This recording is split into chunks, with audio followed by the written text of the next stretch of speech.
Satanas? Wala na nga magiging Hudyo. Hudyo ka ng Hudyo. Kaya sinagoga ni Satanas lang yun. Nagsasabi sila, Hudyo-Hudyo. Kailangan mo maging Kristiyano. Ano sinabi ni Apostol Pedro? Ngunit kung magbata ang sino man ng ayon sa gawang Kristiyano ay mabuti ang kanyang ginagawa. Ano sinabi sa mga gawa ng mga apostol? At ang mga alagad ay pinasimulang tawaging mga Kristiyano. Kay Kristo ko eh.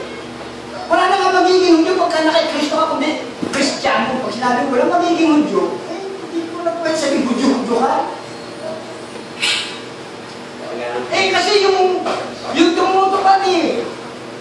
Yun ang Hudyo sa puso eh. May nakatupad ba? Oo, 10 oras lang naman yan eh. Dali-dali yan eh. Ngayon na lang sinusunod mo yan, aariin ganap ka ba ngayon? Bago mo sinunod yan, hindi ka ba nagkasala? Bago sinunod yan, patay ka na. Nung hindi ka ba Church of God, nung bata ka pa, ang kasamaan, nasa puso mo na. Anong kabayaran ng kasamaan? Kasalanan. Patay ka na Tapos susunod ka pa sa kautosan, hindi ka na aariing ganap dyan. Pag hindi mo na alam yung kautosan na yan, sinumpa ka. Maliwanag? Hindi po kinakabasa ng sapagkat ang kautosan ay nag-ahari sa tao samantalang siya nabubuhay. Kailangan mo na sundin yun samantalang kayo nabubuhay. Ayan yung mga hindi nakakaalam ng kautosan.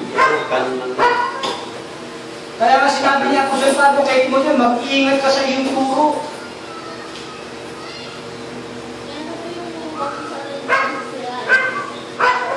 Yung di ba naman sinira ng kasi Kristo kahit 10 utos na, hindi niya masinira eh. Kaya sunod pa nga niya, di ba? Papasok sa buhay yung anong buhay yung papasok ng buhay yung walang maganda. Pero ang tunay na ipinakikita rin ni Kristo, yung pagsunod sa 10 utos yung kakulangan nun. Pero hindi niya sinira. Di ba? Inuutos pa nga niya. Yung kakulangan wala. Di ba? Inuutos pa. Ingatan mo yung mga utos. Alin-alin, nagbanggit siya ng 5 kautosan sa 10 utos. Kung itinuro niya po, sinunod niya rin po ba? Yung 10 utos? Basahin natin. Magandang tanong yan. Yung 10 utos pa, sinunod ni Kristo. Turo lang ng elder daddy yun. Pag sinabi mong sinunod ni Kristo yung 10 utos, niwawalan mo ng puri ang Diyos. Unang Juan, Kapitulo 2. Si Kristo pa sumunod. Sa 10 utos. Tingnan nga natin sa unang Juan, Kapitulo 2.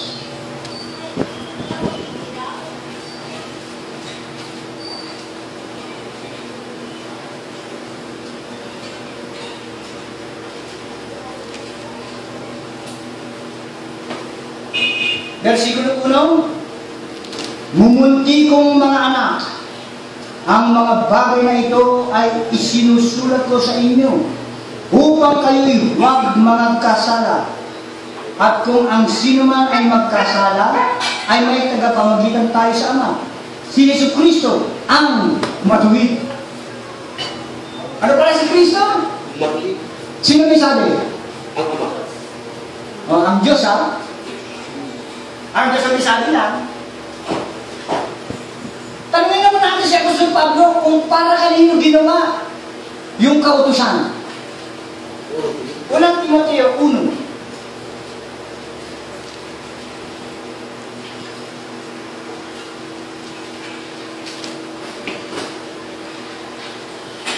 Versikulo 9. Yamang nalalaman ito na ang kautusan ay hindi ginawa dahil sa taong matuwid.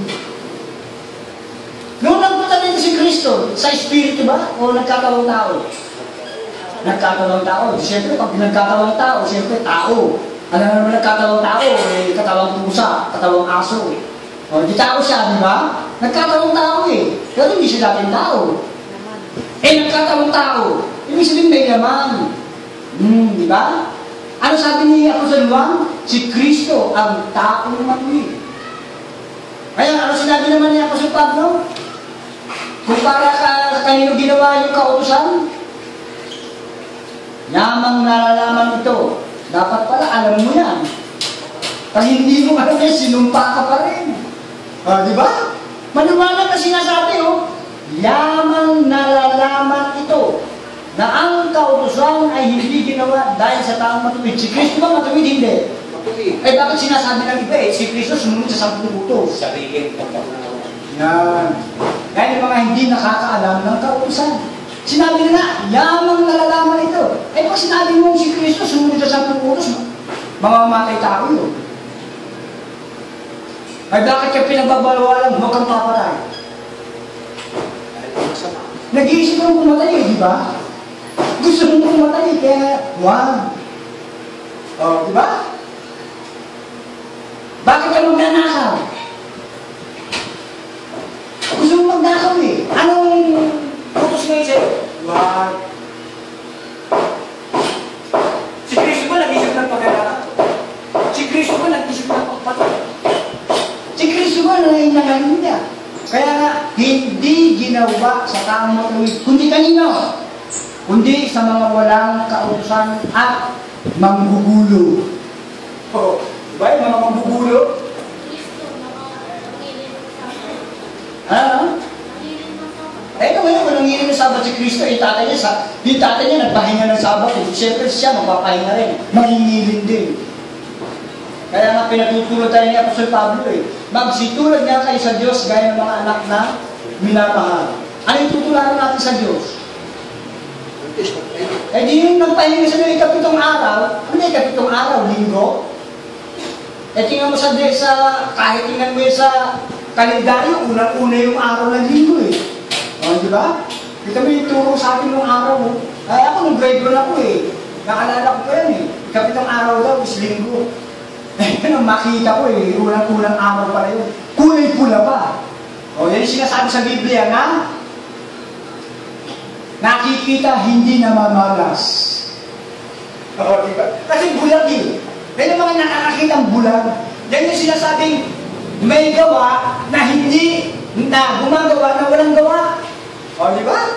Ano sinabi na ano sinabi ni Kristo ron sa mga nakakakita pero bulag. Yun din yung sinasabi ni Apostol Santiago. Yan yung gawa na walang gawa. Anong gawa yun? Yung 10 utos, huwag kang papatay. Paano mo gagawin yun? Di susunod ka, huwag kang papatay. May ginawa ka ba? Wala. Yung pananampalatayang walang gawa. Sige nga. Kaya nga sabi ni Kristo hayaan mo yung mga bulag maging taga-akay na kapwa bulag. Pero hindi mga bulag yun diba? Hindi mga bulag yun. Ibig sabihin, nakikita nila, pero hindi nila namamalas. Naririnig, pero hindi naman mga bihon pero hindi sila nakakaunawa. Bakit? Bagay ng tao yung nasa puso nila Akala nila, pag ginawa isang utos, isusundin mo na yan. Nandito na nga si Kristo kay Kristo na tayo. Kaya nga sinasabing wala na kayo sa ilalim ng kautusan, yung parang susundin mo. Paano wala yung pagkasubo kay Kristo? Sasampalataya ka lang kay Kristo. Paano ba ngayon manampalataya kay Kristo? Walang masumpong ang kautusan. Kasi bakit? Bakit hindi na isang pumuutos susundin mo kundi si Kristo na? May ginawa na siya. Susundin na lang yung mga hakbang niya. Sasabihin mo, si Kristo hindi nagnakaw talagang hindi magnanakaw yun. Dahil matuwid yun. Kung ba hindi nagnakaw si Kristo sumunod na sa 10 utos. Bakit? Kaya sa matuwid, naku po, ano ba namang sentido kumun yan? Hindi sentido kumun yun. Kung ba si Kristo hindi pumatay, sumunod sa 10 utos.